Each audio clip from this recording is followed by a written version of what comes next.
Oh, you do? I do. You do? Look at it. Let's If you don't see. drive down the road with no gauges, then are you even rebuilding a truck right?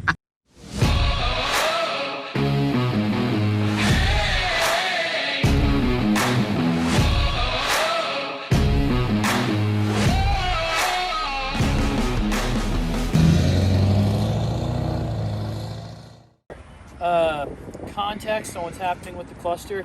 All of my gauges were out, and it sounded like I was in the middle of a boxing match whenever I got in the truck, because I would just have to punch it a whole bunch for it to start.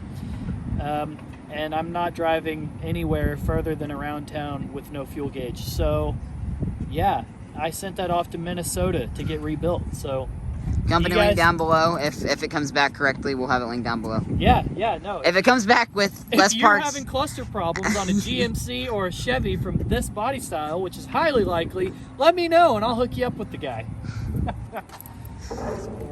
As for Precious Cargo, this is a 2003 GMC LB7 Duramax, so first generation. It was a partnership between GM and Isuzu. There's no emissions, anything on here. This one obviously is not 100% stock. It's got simple stuff. It's got the Bully Dog GT diesel tuner that's got a stock, tow, performance, and extreme mode, which I think the extreme mode's like 100 horse tune or something. That's a Banks Ram Air cold air intake, which actually does wonders for my fuel economy, because stock I was pushing like 14. And between that and the tuner now, I'm pushing between 18 and 22, depending on who's driving, which is me, only me, and will always be me. The crown jewel, favorite part of the whole truck, there's nothing else to me that comes close to my 5-inch downpipe bag MBRP straight pipe with a 6-inch MBRP tip. You'll hear me coming before you see me coming, and when you do see me, it'll be the most memorable thing you've ever seen in your life, because along with all of that, the truck has a 100% custom paint job. Called 3 years of... It was done by the Sun, right? This is, you can't buy this right here. This was done by the Sun. Dude, like, this is 100% custom. People pay so much money for this, it's ridiculous. Yeah, dude, look at this. Racing stripes right here, Yep. one of a kind. Those are 100% custom. This is almost its own barcode, okay? You can't find another truck like this. Actually, what that really is just the result of when I bought this truck, it had been sitting in a parking lot for 3 years, and that is why we're doing the rebuild that we're doing.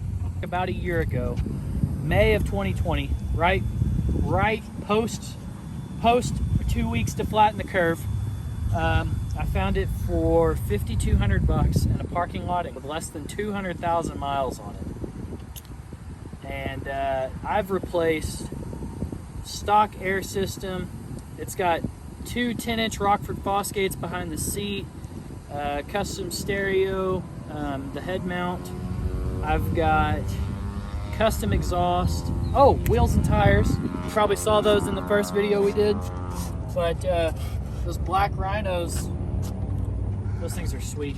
That's like a 60,000 mile Cooper ATP, I think, tire that's on there, and that thing's just sweet. It tears mud up like nobody's business, even though this truck's only been in the mud one time in its entire life, because it's my baby.